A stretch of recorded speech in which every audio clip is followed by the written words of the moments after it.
Saudara Menteri Keuangan Purbaya Yudi Sadewa akan memindahkan dana pemerintah senilai 200 triliun rupiah yang ada di Bank Indonesia ke sistem perbankan. Rapat kerja Kementerian Keuangan dengan Komisi 11 DPR RI berlangsung Rabu siang 10 September 2025. Dalam rapat ini, Menteri Keuangan Purbaya Yudi Sadewa bilang bakal memindahkan dana pemerintah senilai 200 triliun rupiah dari Bank Indonesia ke sistem perbankan. Purbaya mengklaim langkah ini sebagai cara mendorong pertumbuhan ekonomi dan hidupkan kembali aliran kredit. Menko bisa berperan di situ dengan memindahkan sebagian uang dari yang selama ini ada di bank sentral, kebanyakan ada 430 triliun, saya pindahin ke sistem perbankan. 20 triliun itu akan nyebar di sistem supaya uangnya bisa tumbuh dan ekonomi bisa jalan lagi. Nanti juga saya juga sudah berbicara dengan Deputi Senior Bank Indonesia untuk tidak menyerap uang itu sehingga uangnya bisa dipakai untuk sistem perekonomian. Taruh di bank aja dalam bentuk di rekening pemerintah di bank ini. Jadi saya nggak ada apa-apa, jaminan uang aja. Tapi kan bank nggak akan mendiamkan uang itu ada cost-nya. Dia akan terpaksa mencari return yang lebih tinggi dari cost-nya. Disitulah mulai pertumbuhan kredit tumbuh. Jadi saya memaksa market mekanisme berjalan dengan memberi senjata ke mereka. Jadi memaksa perbankan berpikir lebih keras untuk bekerja supaya dapat return yang tinggi. Sementara Ketua Komisi 11 DPR RI Muhammad Misbahun minta Menku baru bisa meredam keresahan publik pasca aksi demonstrasi beberapa pekan terakhir ini. Ini mencerminkan kondisi ekonomi real masyarakat soal biaya hidup dan keadilan fiskal. Ekonomi, desain besarnya itu akan seperti apa framework Bapak? Mewujudkan itu.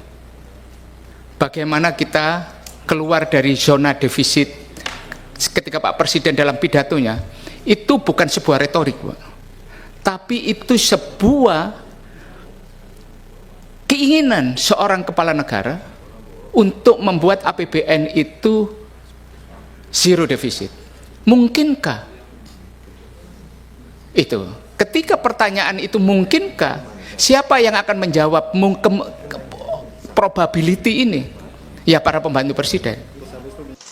Sebelumnya, Purbaya sebagai Menteri Keuangan yang menggantikan Sri Mulyani sangat percaya diri ekonomi dalam negeri akan cerah dalam waktu singkat, yaitu 3 bulan. Kita kawal bersama bahwa ekonomi cerah bukan soal utak-atik angka, tetapi kondisi akar ranting yang tidak kering, apalagi pemerintah gagal mengendalikan masalah beras. Vicky Kwen, Tim Liputan, Kompas TV, Jakarta. Akan berdampak apa uang 200 triliun rupiah yang ditarik Kementerian Keuangan dari Bank Indonesia? Kompas Bisnis tanya ke ekonom dan peneliti Universitas Gadjah Mada, Sekar Utami Setiaustuti. Selamat pagi, Bu Sekar. Terima kasih sudah bergabung di Dialog Kompas Bisnis pada pagi hari ini. Bu Sekar, kalau kita melihat perbedaan karakter Menkyu lama dan baru ini menjaga fiskal. Konservatif salah satunya versus risk taker. Apa plus minusnya buat APBN dan ekonomi kalau menurut Anda? Baik, terima kasih pertanyaannya Mas. Jadi kalau kita lihat Bu SMI selama masa jabatannya memiliki fiscal stance yang relatif hati-hati ya. Jadi kalau kita lihat beliau selalu menjaga defisit yang realistis, kemudian fokus pada program prioritas, menjaga stabilitas fiskal, dan juga melakukan reformasi pada sisi penerimaan. Saya lihat Pak Purbaya sepertinya lebih ingin mengambil stance yang lebih ekspansif atau lebih aktif dalam penggunaan instrumen fiskalnya, terutama yang disampaikan adalah untuk mendorong pertumbuhan dan daya beli gitu ya. Nah pertanyaannya adalah apakah stance konservatif itu buruk? Sebenarnya it's not necessarily bad ya, karena kondisi atau kita lihat ya, stance yang konservatif itu diperlukan untuk menjaga fundamental dan kredibilitas fiskal. Jadi ada beberapa kelebihan stance yang konservatif, misalnya adalah menjaga kepercayaan pasar, ya supaya resiko premi utang itu rendah. Kemudian supaya rupiah lebih stabil. Kemudian juga kalau kita lihat kestabilan makro, inflasi lebih terjaga dan tidak ada lonjakan defisit yang kemudian misalnya bisa memicu krisis fiskal. Nah, yang penting adalah ruang fiskal jangka panjang nih Mas, ya. Karena kalau misalnya nanti ada krisis lagi, negara kita masih punya ruang untuk stimulus gitu. Ya. Kita masuk ke kondisi pandemi di mana kondisi fiskal kita waktu itu sangat kuat ya, perbankan dan fiskalnya itu kuat gitu. Ya. Jadi kita punya debt to GDP ratio yang cukup rendah ya waktu itu ya. Jadi kalau kemudian kita masuk kondisi pandemi, defisit terpaksa dilebarkan waktu itu ya, kita masih punya space untuk itu. Kalau misalnya kita nggak punya space untuk itu, otomatis beban generasi mendatang itu menjadi cukup berat ya, karena kemudian ada lonjakan utang dan juga mungkin bisa eksplosif dalam jangka Oke. panjang. Oke Mbak, berarti Anda mau bilang kalau misalkan tidak ada kejadian luar biasa, ini sesuatu yang positif ya dilakukan oleh Menkyu yang baru? Harus hati-hati juga ya, karena Ya. kita harus lihat juga efeknya ke perbankan dan inflasi ya. Ya, oke. Mbak, ini ketika uang 200 triliun rupiah ini digelontorkan ke sistem, pertanyaannya, siapa sebenarnya yang diuntungkan? Oke. Pertama digelontorkan kemana ya? Kalau bank BUMN ya, maka kemudian Bank Himbara gitu kan, Ya. yang otomatis langsung menerima dana likuiditas sebesar 200 triliun ya yang Ya. direncanakan. Jadi modalnya lebih kuat, kemudian lebih leluasa menyalurkan kredit. Kalau kita lihat perbankannya juga neracanya jadi lebih besar Ya. dan liquid gitu. Kemudian juga disalurkan kemana? Misalnya disalurkan ke korporasi besar, maka kredit itu kemudian misalnya akan masuk ke industri hilirisasi, infrastruktur, energi, itu akan mendapatkan pembiayaan yang mungkin relatif lebih murah.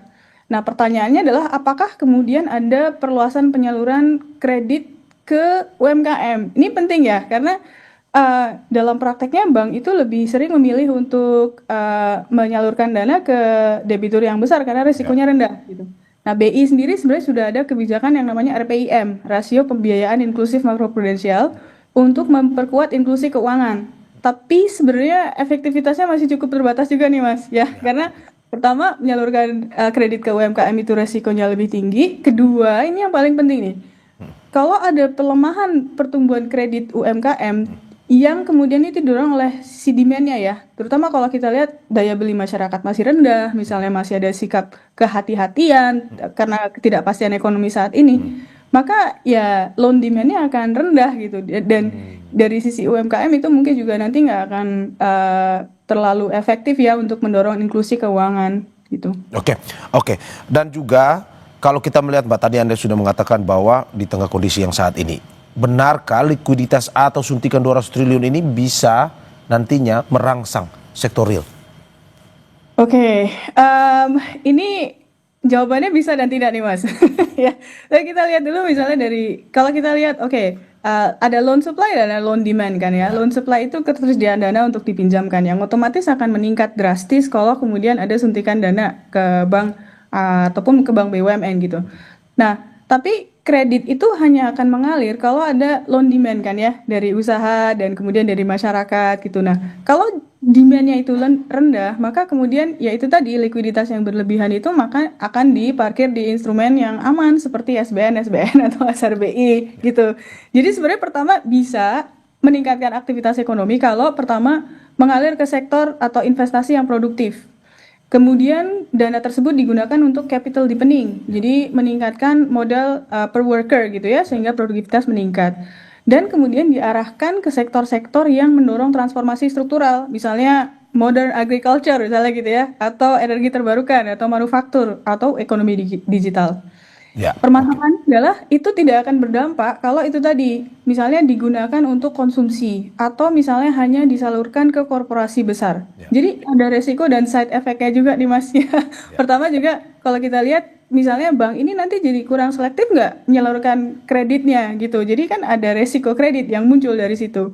Kemudian juga pasti ada biaya fiskalnya ya, karena kan 200 triliun ini dari kas negara.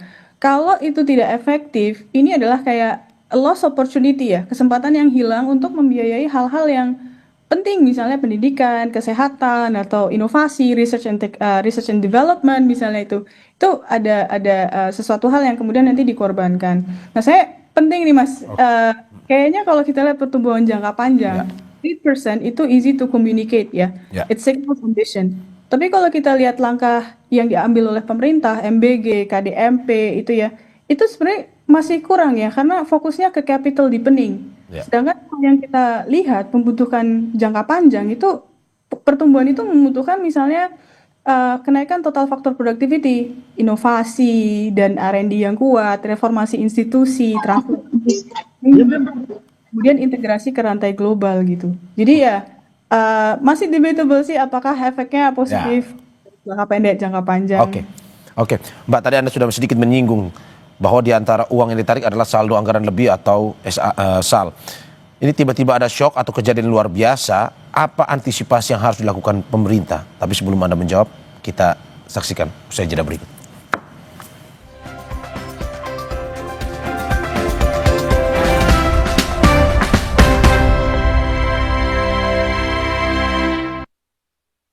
Bersama saya Mario Sarong dan narasumber saya ekonom dan peneliti Universitas Gadjah Mada Sekar Utami Setiastuti. Mbak Sekar, saya lanjutkan bahwa di antara uang yang ditarik adalah saldo anggaran lebih atau SAL.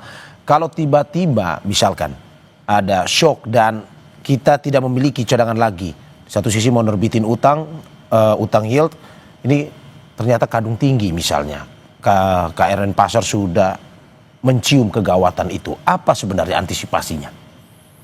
Oke, ini pertanyaan yang bagus banget ya, Mas ya. Jadi bagaimana jika terjadi shock? Kita kan sebenarnya udah kembali lagi ke kondisi yang normal ya.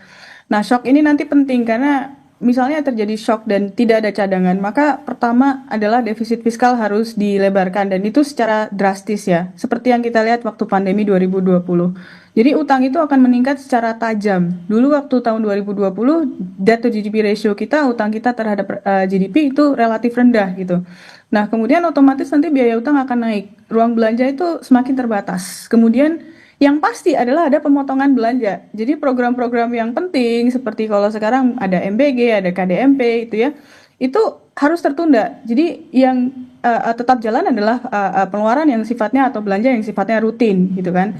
Nah, ini juga nanti kemudian otomatis ya, kalau kita tidak punya cadangan fiskal yang cukup, fiskal buffernya tidak cukup, maka stimulus itu pasti akan dikurangi. Jadi kalau kita lihat belajar dari pandemi, kalau misalnya kemudian tidak ada, misalnya tidak ada burden sharing dengan BI, kita akan terpaksa untuk menambah hutang dengan bunga yang amat sangat tinggi. Karena kemudian fiscal space kita terbatas, maka resesinya akan jauh lebih dalam gitu ya. Nah, kalau kita lihat sekarang apa yang harus dilakukan kalau pemerintah itu terlalu ekspansif, pertanyaan kan gitu. Maka di shock berikutnya kita akan kehilangan fleksibilitas fiskal, satu. Yang kedua tadi utangnya melonjak dengan cepat ya. Kemudian yang jelas pasti pasar itu akan kehilangan kepercayaan dan ekonominya itu akan menjadi lebih rapuh gitu. Jadi kalau saya lihat the expansionary stance itu harus diimbangi dengan penciptaan buffer. Jadi jangan hanya kemudian dilihat dari sisi belanjanya aja, tapi gimana caranya kemudian kita memperkuat penerimaan gitu. Jadi nggak bisa hanya satu sisi aja ya Mas, karena APBN ini kan ada kemudian penerimaan dan belanja gitu. Oke, tapi sebenarnya apa dampak penarikan uang ini bagi Bank Indonesia sebenarnya, Mas Sekar? Oke, kalau saya lihat sih pertama dari posisi neraca Bank Indonesia ya, karena misalnya 200 triliun dipindahkan ke Bank BUMN, maka pertama simpanan pemerintah di BI berkurang. Kemudian cadangan perbankan di BI akan naik gitu. Jadi kalau dari kita lihat neracanya, sisi pasifa itu bergeser dari government deposit ke bank reserve gitu. Pertama dampak pada likuiditas perbankan akan besar. Nah, dari sisi BI ini berarti ada excess liquidity. Kalau tidak diantisipasi, maka kemudian akan bisa menekan suku bunga pasar uang jangka pendek. Kemudian yang paling penting adalah dampak terhadap mandat BI sebenarnya Mas ya. Jadi misalnya kemudian kalau dana di Bank BUMN itu bisa mengalir mengalir ke kredit misalnya konsumsi gitu kan, maka pertama akan menambah tekanan inflasi. Not that we don't not that it's bad ya, karena kalau kita lihat inflasi sekarang kan cenderung terkendali dan cenderung rendah gitu ya. Tapi inflasinya harus diperhitungkan. Nah, yang kedua adalah ini Mas, stabilitas sistem keuangan. Karena salah satu mandat BI itu kan juga stabilisasi sistem keuangan ya lewat macroprudential policy. Nah, kalau likuiditasnya longgar, kemudian Bank BUMN itu menyalurkan kredit lebih banyak, perlu dipastikan bahwa kualitas kreditnya tidak menurun. Begitu, karena kalau kemudian kualitas kredit menurun, kemudian juga tadi disalurkan ke sektor-sektor yang kurang produktif, maka kan sebenarnya defeats the purpose of mendorong pertumbuhan gitu kan. Tapi memperburuk stabilitas sistem keuangan gitu. Nah, satu yang juga sih kayaknya kan banyak terkait independensi itu ya. Nah, itu juga nanti kita harus lihat juga nih, karena sebenarnya independensi Bank Indonesia itu kalau kita lihat yang menurut saya ya bukan sesuatu hal yang binary 0 sampai 1. Itu independensinya berkurang, mungkin iya ya. Nah, itu juga nanti bisa mempengaruhi kredibilitas BI di mata investor gitu. Oke. Dan juga yang jadi pertanyaan masyarakat, baik itu di media sosial, media mainstream, ataupun dalam obrolan dengan apa yang dilakukan oleh Menkyu baru ini, apakah ada risiko hyperinflasi sebenarnya? Karena uang beredar itu bertambah. Baik, menurut saya kita jangan terlalu khawatir dengan itu ya, karena saya paham dan saya tahu teman-teman Bank Indonesia juga memahami dengan baik gitu ya bahwa penciptaan uang untuk kemudian membiayai program-program pemerintah dimanapun negara di dunia itu akan end up with hyperinflation ya. Jadi saya berpikiran bahwa BI tidak akan sereckless itu, pemerintah juga nggak akan sereckless itu, Mas. Jadi kalau kita lihat risiko hyperinflation, penciptaan uang, itu kemungkinan masih kecil, ya. Tapi ini juga harus dipahami ya, yang namanya hyperinflation karena penciptaan uang itu terjadi dalam jangka panjang. Kalau misalnya kemudian dalam jangka pendek untuk misalnya tadi ya, itu adalah respon untuk krisis yang amat sangat besar seperti pandemi, that's actually fine gitu ya. Tapi kemudian harus ada aturan kapan kemudian itu di ease off gitu. Jadi bottom line kalau menurut saya resiko hyperinflation masih cukup rendah. Tapi kita juga harus hati-hati. Kayaknya kita juga perlu kemudian melihat ya. Semoga independensi Bank Indonesia tidak semakin lama semakin menurun gitu. Oke. Terima kasih ekonom dan peneliti Universitas Gadjah Mada Sekar Utami Setiastuti. Apa yang disampaikan ini semoga bisa menjadi solusi, mitigasi juga buat pemerintah bagaimana caranya mengambil kebijakan termasuk juga menangani resiko-resiko yang seperti Anda bilang tadi muncul. Ada kejadian-kejadian yang tidak terduga yang bisa muncul ke depan harinya. Sekali lagi terima kasih Mbak Sekar atas apa yang disampaikan. Sehat-sehat selalu.